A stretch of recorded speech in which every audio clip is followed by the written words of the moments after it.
तर इकडे मस्तपैकी आपली आज आहे ना भावना बहिणो काय रेसिपी चालली. तर आज आपण बनवत आहे ग्रीन मसाल्यामधली मस्तपैकी कलेजी. तर मी इकडे कलेजी शिजून घेतलेली आहे. जशी आपण नाही का धुवून वगैरे सगळे टमाटे कांदे टाकतो हळद मीठ, तशी मी कलेजी मस्त धुवून घेतली शिजून घेतली. त्यासाठी मसाला घेतलाय हिरव्या मिरच्या खोबरं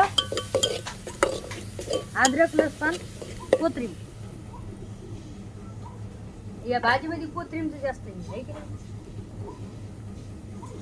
बाबाने झोपडीच केली वर येऊन झोपत नव्हतं जात. आता सर गप्पा गप्पाच चालले.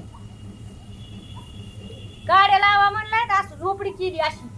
त्या काड्याची मला कसं माहितीये का? झोपडीवर जा. मला वाटते की बायको दुकान नाही जावा, पण ही आहे किती पुढे दुकान जायसाठी. आता मी इतकं जुगाड केलं, पुढे नका ढकलू ना. अहो पुढे नका ढकलू त्याने हे होत आहे ना.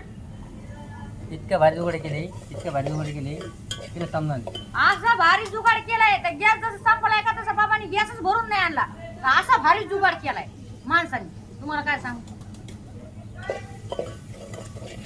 अरे बाबा झोपण्याने डोळे आंधळे होत नाही. अहो तुमचं प्लॅनिंग आहे ही झोपणारी आंधळी होत लवकर. आणि त्याच्यामुळे अरे जुने म्हातारे आहेत का? जुने म्हातारे अजून ते आंधळे झाले. त्याची भाकर म्हाताऱ्या बाया तरी भाकर बनते. तितकी म्हातारी बाय ही पण नव्हतं दिसली. म्हातारी बाई कोणला म्हणाल म्हातारी बाई. मी का म्हातारी का होय? हा पापड पाकासाठी इतकं भारी झाला. म्हाताऱ्या बाया म्हणजे याच्यामध्ये काय फरक नाही. बापरे. अवे माझ्यापेक्षा 20 वर्षांनी म्हातारे मोठे तुम्ही होय. मला कडवर घेऊन येत जात.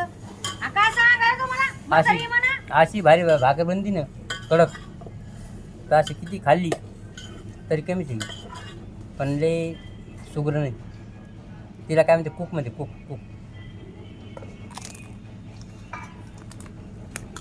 पाहिलं ना.